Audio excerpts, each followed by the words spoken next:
Bismillahirrahmanirrahim. Assalamualaikum warahmatullahi wabarakatuh. Alhamdulillah. Alhamdulillahilladzi an'ama 'alaina bi ni'matil iman wal islam.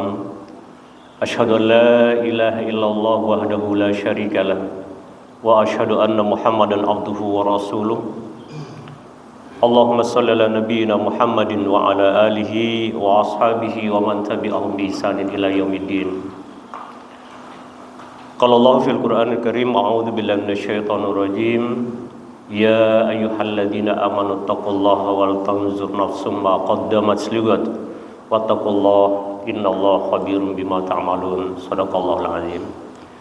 Jamaah salat subuh yang dirahmati Allah Subhanahu wa taala, alhamdulillah bersyukur kita pada Allah Subhanahu wa taala, Allah yang membangkitkan kita lagi, Allah yang membangunkan kita dari tidur, Allah yang memberikan isyarat untuk ibadah pada Allah Subhanahu wa taala, Allah yang menenteramkan hati kita hari ini, Allah yang menggerakkan tubuh kita untuk bisa berjalan melangkah ke masjid ini, subhanallah.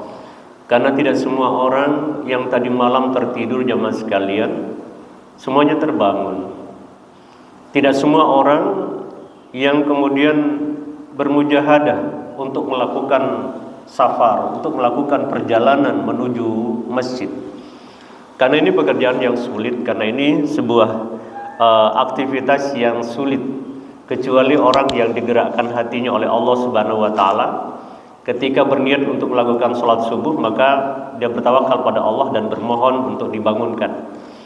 Dan semoga jemaah sekalian, tadi malam bukan hanya bangun untuk sholat subuh, tetapi kita awali dengan sholat qiyamul lail, sholat malam, atau tidak sempat sholat malam, sholat 2 rakaat sebelum subuh. Subhanallah, sangat fadilahnya luar biasa. Ketika kita tidak sempat melakukan qiyamul lail, maka kita melakukan sholat 2 rakaat saja sebelum subuh. Jemaah yang dimuliakan Allah Subhanahu wa taala, bersyukur juga kita pada hari ini kita masih disatukan dalam ukhuwah persaudaraan di dalam Islam. Sedikit saja di antara kita yang bersaudara sedarah, tetapi Allah luar biasa mempersaudarakan kita dengan keimanan pada Allah Subhanahu wa taala. Maka siapapun kita, dari manapun asal kita, suku kita dari mana, tetap disatukan oleh Allah Subhanahu wa taala dengan ikatan keimanan pada Allah Subhanahu wa taala. Jemaah subuh yang dimuliakan Allah Subhanahu wa taala, alhamdulillah semakin hari kita semakin berupaya untuk memaksimalkan ibadah kita pada Allah Subhanahu wa taala sembari memperbaiki diri kita, memperbaiki keluarga kita. Maka wajar ketika Rasulullah sallallahu alaihi wasallam berpesan kepada sahabatnya itu, dan termasuk kepada kita, jaddidis safinah, perbaiki perahu kita, perbaiki diri kita, perbaiki perahu kita, perbaiki keluarga kita. Karena fa innal bahr amik, karena sesungguhnya air laut itu dalam. Rasulullah menitik beratkan kepada kita bahwa kita punya keluarga. Jangan sampai keluarga ini atau diri kita ada yang kemudian kebocoran dalam perahu kita sendiri, maka itu akan berpengaruh pada keselamatan kita.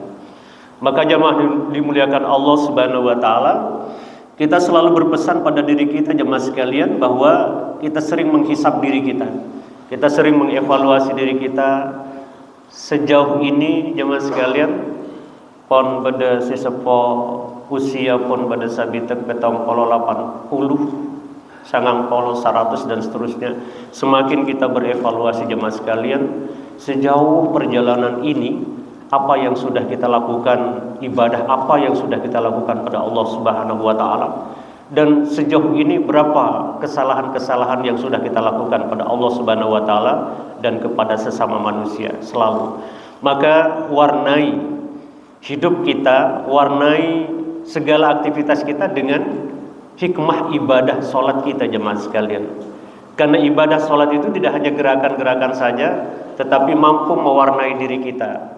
Orang akan dihormati, orang akan diangkat derajatnya oleh Allah dan manusia Itu ketika kita melakukan sebuah pekerjaan yang nilai-nilai ibadahnya terbawa, jemaah sekalian.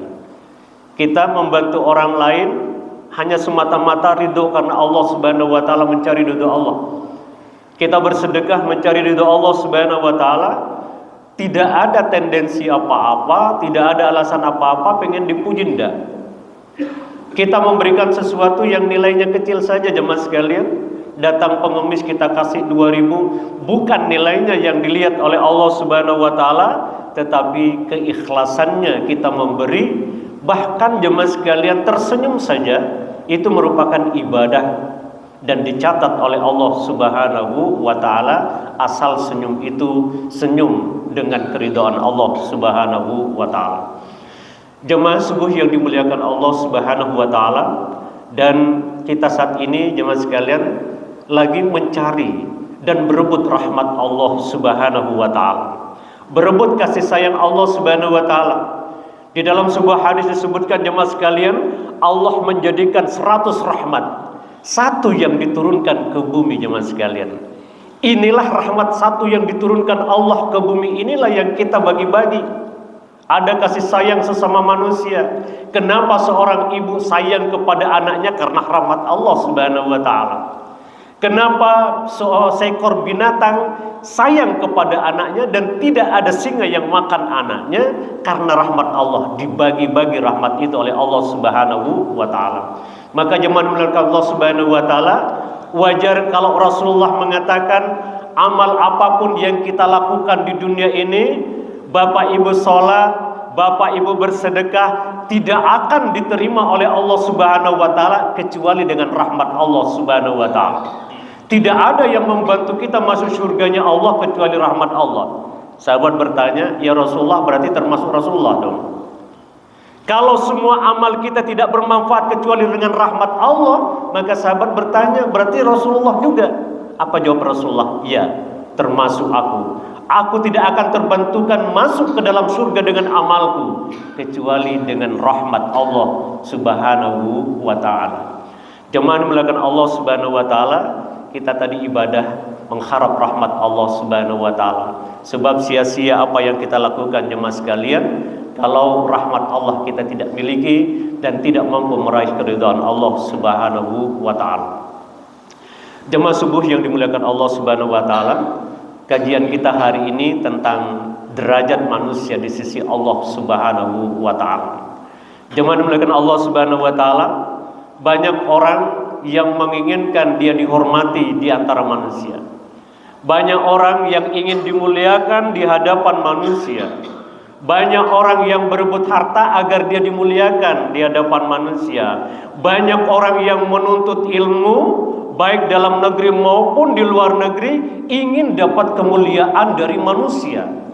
Banyak orang yang bergelar-gelar ingin mendapatkan kemuliaan dari manusia agar disegani dan dicap sebagai seorang yang terhormat.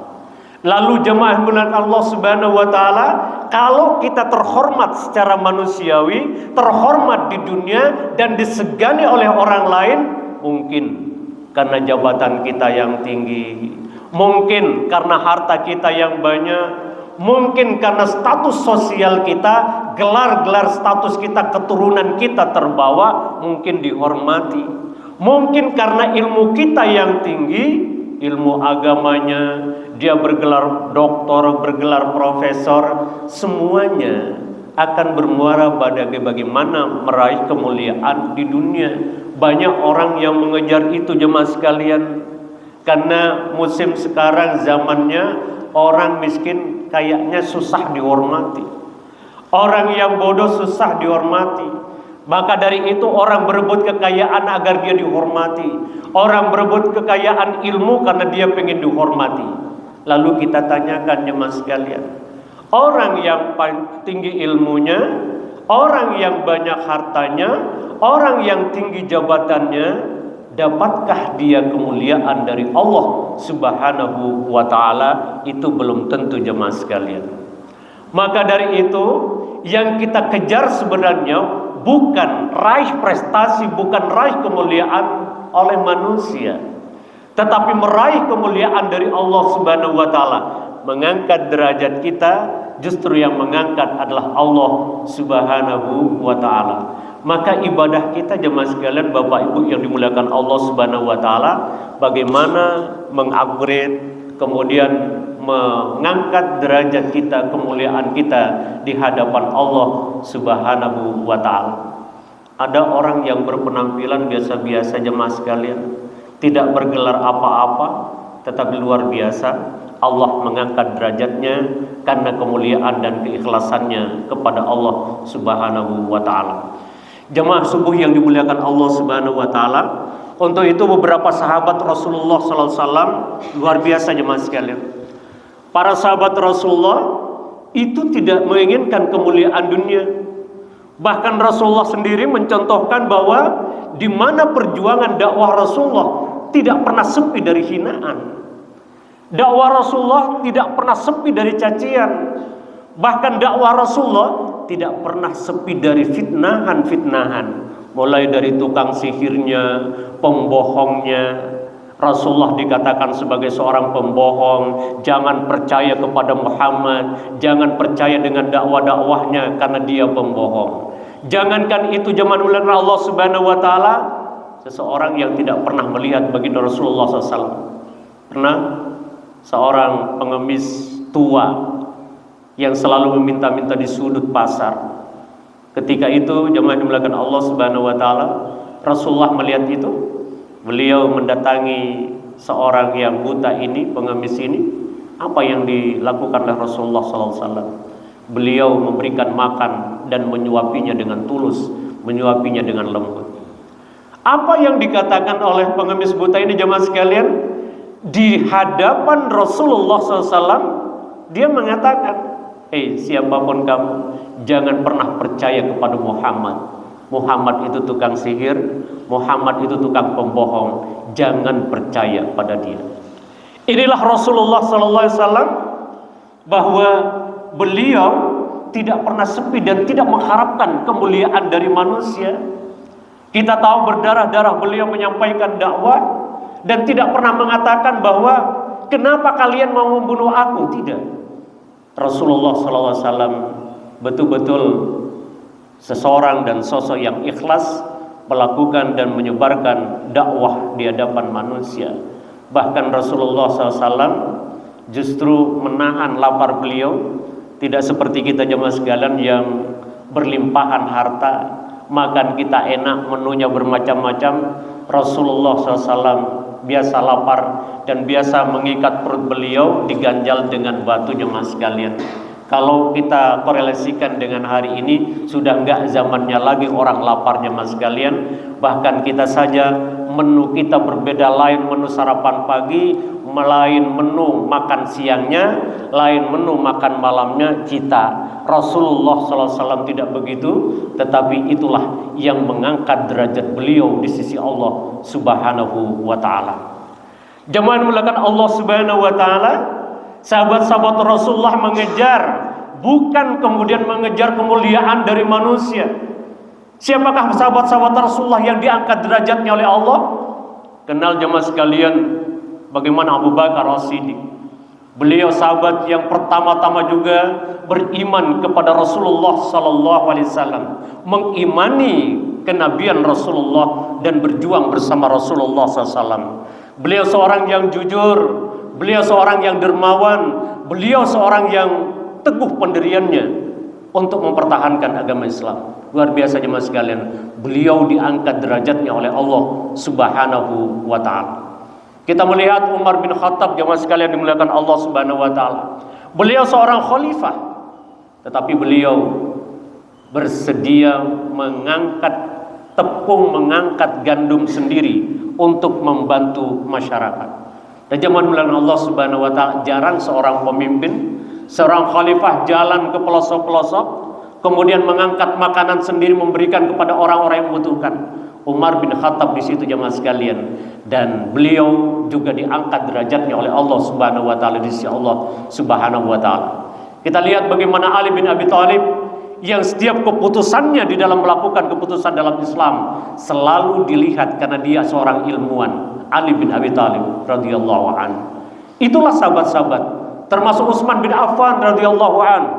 Mereka lah orang-orang dermawan, mereka orang-orang kaya, tetapi kekayaan mereka hampir hilang, hampir habis karena disumbangkan untuk agama dan dakwah Islam. Jemaah dimuliakan Allah Subhanahu wa taala, itulah bagaimana mereka berorientasi untuk diangkat derajatnya oleh Allah Subhanahu wa taala, bukan hanya performannya diakui oleh manusia sebagai seorang yang hebat, tetapi justru kita berharap jemaah sekalian dimuliakan Allah Subhanahu wa taala, derajat kita diangkat oleh Allah Subhanahu wa taala. Maka apa pesan Allah Subhanahu wa taala dalam Al-Qur'an? Apakah mereka yang rajin sholat, orang yang diangkat derajatnya oleh Allah? Oh, apakah mereka orang yang banyak hartanya diangkat oleh Allah? Atau orang yang berpenampilan setiap harinya sebagai orang yang soleh? Zaman belakang Allah Subhanahu wa taala, kita ini kan lagi bereksen jemaah sekalian. Kita ada yang berpenampilan sebagai seorang yang alim, kita berpenampilan sebagai seorang yang kaya, kita berpenampilan sebagai seorang yang berilmu tinggi. Sesungguhnya Allah tahu jemaah sekalian. Maka Allah sangat tahu. Allah itu melihat pada hati kita dan amal kita jemaah sekalian. Apakah betul-betul kita dimuliakan oleh manusia atau tidak dimuliakan oleh Allah Subhanahu wa taala? Maka apa pesan Allah di dalam Al-Qur'an? Siapakah mereka yang dimuliakan dan ditinggikan derajatnya oleh Allah Subhanahu wa taala? Apakah mereka orang yang miskin? Apakah mereka orang yang kaya? Apakah mereka orang yang tinggi jabatannya atau tinggi ilmunya? Allah Subhanahu wa taala berfirman dalam Al-Qur'an, "Inna akramakum indallahi atqakum."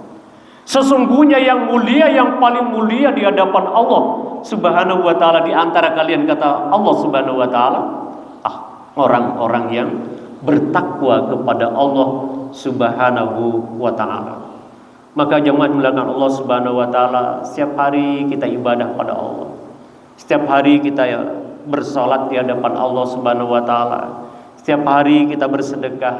Maka orientasi kita jemaah sekalian jangan sampai orientasi kepada dunia. Kita ingin mendapatkan pengakuan dari orang yang hadir di situ. Kita ingin mendapatkan pengakuan dari orang-orang yang melihat kita sebagai orang yang saleh.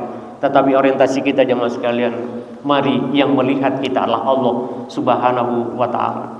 Jemaah dimuliakan Allah Subhanahu wa taala, dari rumah kita ke sini, niatan kita sudah dicatat oleh Allah Subhanahu wa taala. Nawaitu kita ingin berjalan ke masjid sudah dicatat oleh Allah Subhanahu wa taala. Kalaupun ada kendala di jalan, hujan baru kita kembali jemaah sekalian atau jatuh, maka niat kita sudah ditulis oleh Allah Subhanahu wa taala, niatan yang baik untuk menuju masjid dan beribadah berjamaah bersama kaum muslimin yang lainnya. Jemaah subuh yang dimuliakan Allah Subhanahu wa taala. Seorang sahabat, seorang yang hebat juga, yang al-bashar itu jemaah sekalian, itu dimuliakan di hadapan manusia. Tidak hanya dimuliakan oleh Allah Subhanahu wa taala. Jadi ada orang yang mulia, dihormati oleh manusia dan dimuliakan oleh Allah Subhanahu wa taala. Apa penyebab orang, bagaimanakah sosok orang yang dia dimuliakan, dihormati di antara manusia dan dimuliakan oleh Allah Subhanahu wa taala? Maka jemaah dimuliakan Allah Subhanahu wa taala, kadang kita melihat ada orang yang senang manusia kepadanya, senang disenangi oleh kehadirannya, itu menyenangkan jemaah sekalian. Beda Bapak Ibu yang dimuliakan Allah Subhanahu wa taala, orang yang disenangi dan orang itu senang ketika keberadaannya ada di situ. Tetapi keberadaan seorang salah satunya juga adalah keberadaannya justru tidak diinginkan oleh orang. Kenapa jemaah sekalian? Dia sering menyakiti dengan lisannya, lakunya cacai orang, laku menggibah orang, sering memfitnah orang lain, sering menzalimi orang lain. Keberadaannya juga tidak diinginkan jemaah sekalian. Orang merasa nggak enak. Ketika ada di sebuah kelompok dia hadir di situ, orang merasa nggak enak. Kenapa? Karena kebiasaannya, omongannya kasar, tidak beretika, ya, dia pelit dan seterusnya, sering menghasut orang lain, sehingga keberadaannya di situ sangat tidak diinginkan oleh orang lain. Kalaupun orang bergaul sama dia, itu karena keterpaksaan. Tetapi jemaah dimuliakan Allah Subhanahu wa taala, orang yang dimuliakan, ditinggikan derajatnya oleh Allah Subhanahu wa taala, tidak hanya oleh Allah, tetapi oleh manusia, keinginan manusia untuk bersama dia. Dan jemaah dimuliakan Allah Subhanahu wa taala, bagaimana seseorang yang seperti ini? Kenapa ada manusia yang justru disenangi oleh manusia dan disenangi oleh Allah Subhanahu wa taala? Yang pertama, jemaah dimuliakan Allah Subhanahu wa taala, orang itu senang melayani orang-orang yang soleh. Orang yang senang melayani orang yang soleh, orang yang senang bersahabat dengan orang yang soleh, itu disenangi, Pak. Disenangi oleh orang lain dan disenangi oleh Allah Subhanahu wa taala. Dimuliakan oleh orang lain dan dimuliakan oleh Allah Subhanahu wa taala. Coba Bapak Ibu sekalian, ada jamaah masjid kita yang senang bergaul, Masya Allah, sangat menghargai, ya, sangat menghargai, sangat menghormati.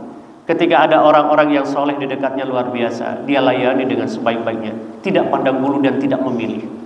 Kita kan kadang-kadang jamaah sekalian, muntah kiai tak dihormati, mun datang kiai siur tangan bolak-balik. Tetapi orang yang soleh yang bersama dia di masjid gak pernah dilihat. Makannya pun juga beda, Bu. Makanan anak kiai, ya makanannya orang biasa-biasa. Itu kadang seperti itu. Maka ini zaman belakang Allah Subhanahu wa taala, kita dilihat oleh Allah. Dan orang yang dimuliakan oleh Allah di dunia, di antara manusia dan oleh Allah Subhanahu wa taala, Allah melayani orang-orang yang soleh, sangat terbuka dengan orang-orang yang soleh dan tidak memilih siapapun orangnya. Maka zaman belakang Allah Subhanahu wa taala, kalau kita ingin dapat kemuliaan dari Allah dan manusia, tidak membedakan siapapun mereka. Bahkan zaman belakang Allah Subhanahu wa taala dalam sebuah hadis dinyatakan, makanan yang barokah itu, makanan yang baik itu bukan makanan yang dipisah-pisah. Dalam satu undangan, ini makanannya buat pejabat, beda. Mungkin sate ayam atau sate kambing. Sementara orang-orang biasa tatangkeun, Bu, itu biasa-biasa saja, cukup pendek. Ini makanan apa kata Rasulullah SAW? Tahukah kalian makanan yang diberkahi oleh Allah? Tahukah kalian makanan yang kemudian dicatat Allah sebagai makanan yang baik? Allah, makanan di situ dimakan oleh orang-orang miskin. Di situ makanan yang disediakan untuk orang-orang yang sangat lemah dan yatim piatu. Itulah makanan-makanan yang sungguhnya yang berkah dan diberkahi oleh Allah Subhanahu wa taala. Bukan tuan rumah yang memilih-milih. Maka zaman belakang Allah Subhanahu wa taala, orang yang diangkat derajatnya oleh Allah, baik di hadapan manusia maupun di hadapan Allah Subhanahu wa taala, yang pertama, orang-orang yang care dan melayani orang-orang yang soleh, berbuat baik kepada orang yang sesama solehnya. Kemudian yang kedua jemaah sekalian, siapakah mereka yang diangkat derajatnya oleh Allah Subhanahu wa taala di hadapan Allah dan di hadapan manusia? Adalah orang yang selalu memberikan nasihat kebaikan kepada orang lain. Coba melakukan Allah Subhanahu wa taala, betul Bapak Ibu tidak berbicara dan berceramah seperti saya dan jemaah sekalian, tetapi kita punya tanggung jawab. Ketika Bapak punya ilmu dan pengetahuan tentang agama, sampaikan kepada orang lain, minimal menyampaikan kebaikan kepada anak kita. Jangan kita menjadi orang yang soleh secara individual. Jangan, tidak perlu anak-anak saya, nggak perlu ceramah istri saya, yang penting saya soleh. Saya rajin ke masjid, saya mendengarkan ceramah, saya membaca buku, saya tahu ilmunya, nggak perlu anak saya tahu. Ini keliru jemaah sekalian, karena kewajiban kita, orang yang diangkat derajatnya oleh Allah Subhanahu wa taala, orang yang mampu menyampaikan kebaikan, nasihat-nasihat yang baik. Ibu sering memberikan nasihat pada anak, "Cong, membuat nacik keluar malam anak. Bisa membuat tugas-tugas sekolahan tapi cek sampai kol saporo. Jaga sholatnya, jaga hubungan baiknya dengan teman, pilih teman yang baik." Itu nasihat yang termasuk yang dimuliakan oleh Allah Subhanahu wa taala. Meskipun kadang-kadang Bu, Bapak sekalian, anak-anak kita nggak langsung nerima nasihat kita. Sekarang ini banyak anak yang protes beda dengan zaman bapak ibu sekalian dulu. Sekarang ini protesnya banyak, Pak. Kok saya dikekang sama ibu? Saya ini dilarang, itu dilarang. Ini anak sekarang, Bu, kritis. Tidak sama dengan zamannya bapak-bapak yang sudah sepuh dulu. Apa kata orang tua? Sekarang sudah beda, Bu, zamannya. Kenapa? Karena pengaruh film di YouTube, karena pengaruh TikTok. Mereka ada yang membantah kita. Tidak gampang diceramahi oleh seorang ibu, oleh seorang ayah. Maka disitulah letak kesabaran kita jemaah sekalian. Jangan berhenti untuk memberikan nasihat-nasihat kebaikan. Jangan pernah surut semangat untuk memberikan dakwah, minimal dakwah dan motivasi serta nasihat-nasihat kebaikan kepada keluarga kita sendiri. Hasibu qabla an tuhasabu. Qu anfusakum wa ahlikum nara. Banyak sekali ayat-ayat Allah yang menerangkan itu. Sebelum kita melakukan pembinaan kepada umat, maka binaul izzah, binaul usrah, bagaimana membina keluarga kita jemaah sekalian. Maka hebatlah ibu bapak sekalian, tanggung jawabnya sedikit. Karena ketika orang yang ceramah jemaah sekalian, luar biasa ancaman Allah Subhanahu wa taala. Ketika tidak mampu melakukan dan mengaplikasikan sebagaimana dia bicarakan, maka luar biasa hukumannya dari Allah Subhanahu wa taala. Minimal tugas-tugas dakwah ini sudah tugas-tugas tarbiyah, tugas-tugas memberikan nasihat. Minimal pada keluarga kita jangan pernah berhenti. Sebab itu tugas seorang ayah, tugas seorang ibu. Yang paling banyak berinteraksi dengan anak itu adalah seorang ibu.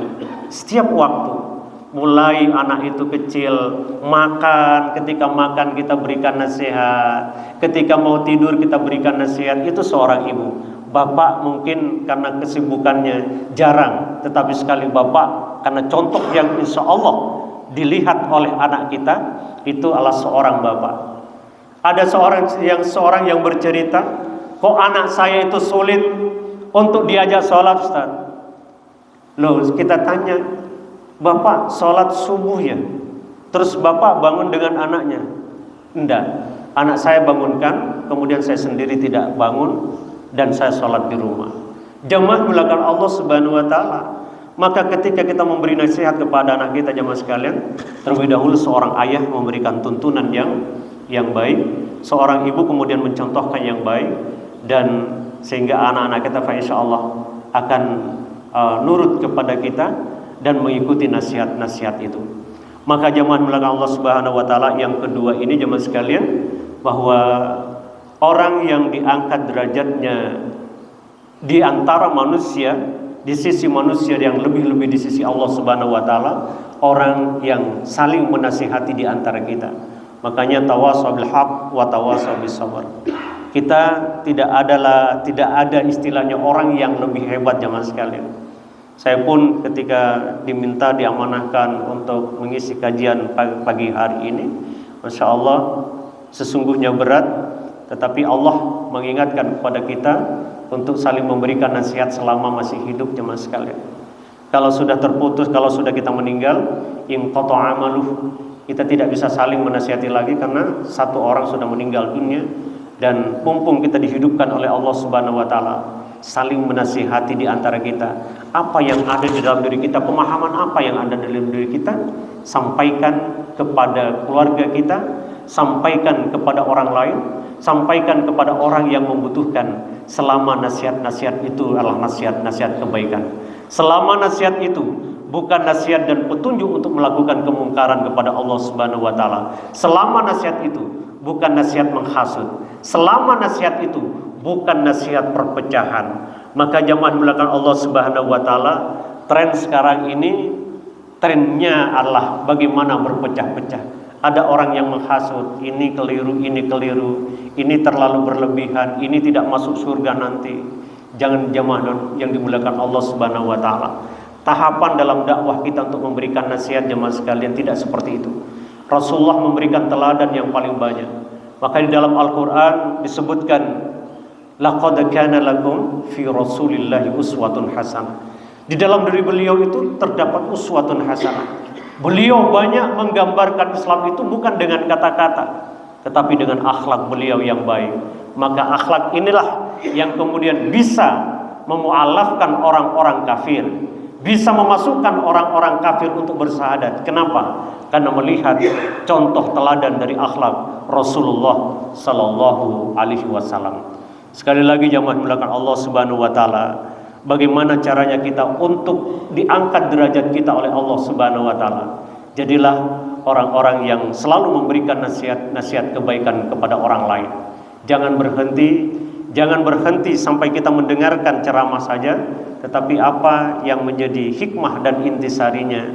Kita membaca di sebuah buku ada pesan-pesan yang perlu kita nasihati, sebarkan, silahkan. Sekarang ini jemaah sekalian, banyak ceramah-ceramah di YouTube yang mungkin bermanfaat untuk kita teruskan kepada anak-anak kita, untuk saling menasihati di antara kita, bahkan saling menegur jemaah sekalian. Karena tidak semua penceramah itu hebat jemaah sekalian.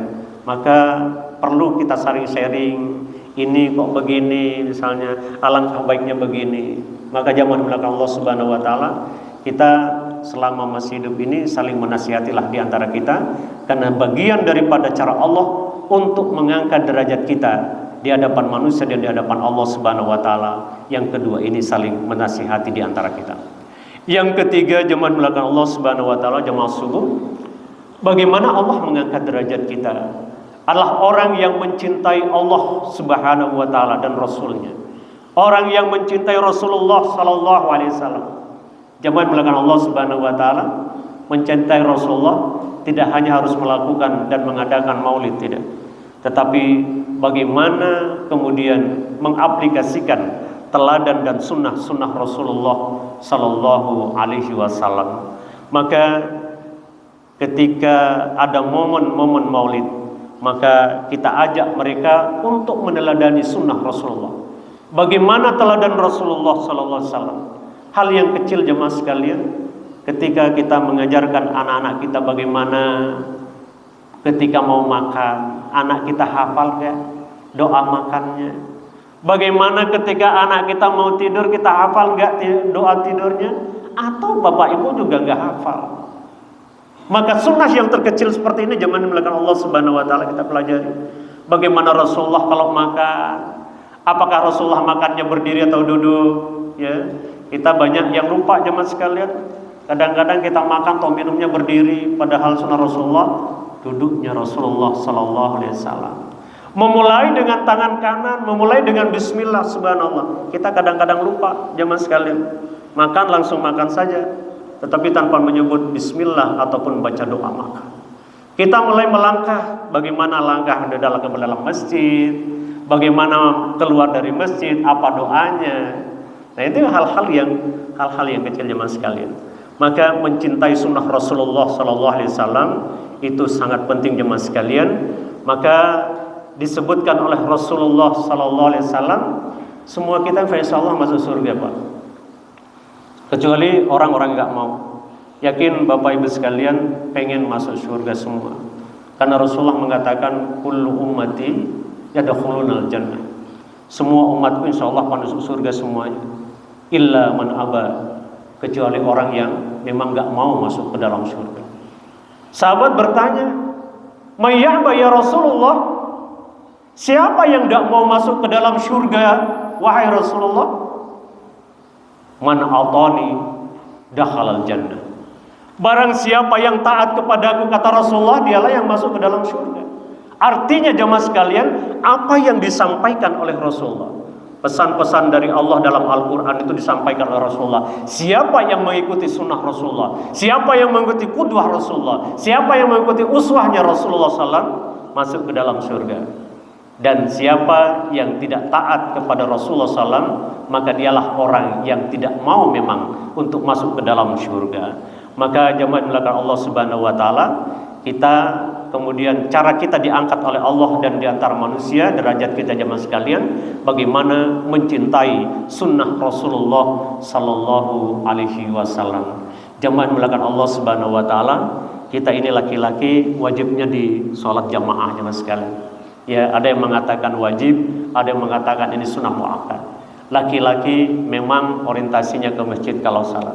Makanya kita gerakkan anak laki-laki kita untuk bersama-sama kita ke masjid.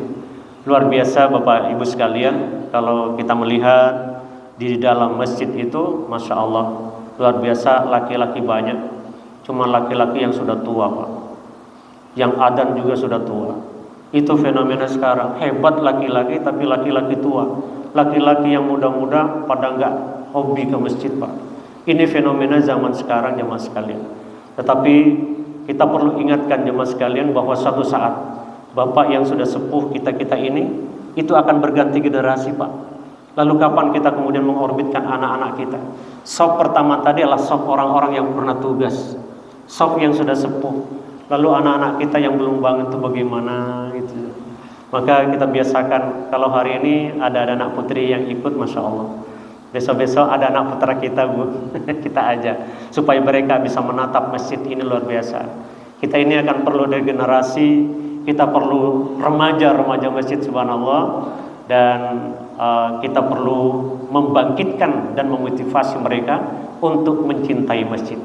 Kenapa kita harus rekreasi ke masjidnya orang di Jawa? Ada masjid kita sendiri. Kenapa kita harus rekreasi untuk melihat pemandangan-pemandangan hebat, masjid-masjid yang luar biasa, sedangkan masjid kita ada? Kenapa kita harus melewati dengan pakai mobil ke sana mencari doa kemana-mana? Di masjid ini kita sujud dengan lama sekali memohon pada Allah Subhanahu wa ta'ala. Gerak kaki ibu dan bapak sekalian dicatat oleh Allah Subhanahu wa ta'ala. Maka subhanallah, ketika beberapa masjid diisi dengan orang-orang yang sudah berusia, insya Allah inilah kesempatan kita jemaah sekalian untuk memaksimalkan ibadah kita pada Allah Subhanahu wa ta'ala. Mumpung diberikan waktu oleh Allah Subhanahu wa ta'ala, jangan berhenti untuk berada di masjid, jangan berhenti untuk melakukan ibadah berjamaah sampai Allah menjemput kita. Jangan berhenti untuk melakukan kegiatan dan bermujahadah, melakukan dan sungguh-sungguh untuk ke masjid, untuk beribadah pada Allah, sampai kemudian Allah menghentikan gerakan kaki kita. Jangan berhenti apapun resikonya jemaah sekalian. Ketika kita ada rasa sakit, ya, berhenti ke masjid. Ya, maka orang-orang mujahadah jemaah sekalian, ejek aja apapun resikonya jemaah sekalian. Ya, kecuali memang sudah enggak memungkinkan lagi kita melakukan ibadah ke masjid, maka dirukhsahkan oleh Rasulullah SAW, dimudahkan, diringankan untuk melakukannya di rumah kita, dan itu bagian daripada mujahadah kita, kesungguhan kita untuk melakukan ibadah pada Allah dan tidak pernah berhenti sama sekali. Coba dimulakan Allah Subhanahu wa ta'ala. Yang keempat, cara Allah mengangkat derajat dan memuliakan kita di sisi Allah Subhanahu wa ta'ala adalah mencintai sahabat-sahabat yang mencintai Nabi. Jemaah yang dimulakan Allah Subhanahu wa ta'ala, pernah beberapa kajian dulu kita yang berjamaah di sini, saya mengatakan bahwa apakah kita saling kenal, Pak, dengan sahabat kita yang di samping kanan kita ketika berjamaah, dan kemudian satu waktu kita kehilangan mereka karena dijemput oleh Allah. Kita merasa sedih karena kita merasa satu cinta di masjid ini jemaah sekalian. Kita disatukan oleh Allah berada dalam shaf ini. Ketika salah seorang meninggal dunia, maka kita merasakan kehilangan satu dari sahabat kita. Mencintai sahabat sesama soleh, inilah yang kemudian mengangkat derajat kita di hadapan Allah Subhanahu wa ta'ala. Ketika kita saling mencintai sesama muslim jemaah sekalian, maka insya Allah Allah akan mengangkat derajat kita dan mencintai kita. Karena orang muslim dengan muslim lainnya bersaudara. Jangan sampai kemudian kita berpecah belah karena persoalan-persoalan ekonomi, karena persoalan-persoalan fikhiyah yang sekarang ini merajalela, persoalan-persoalan pemahaman.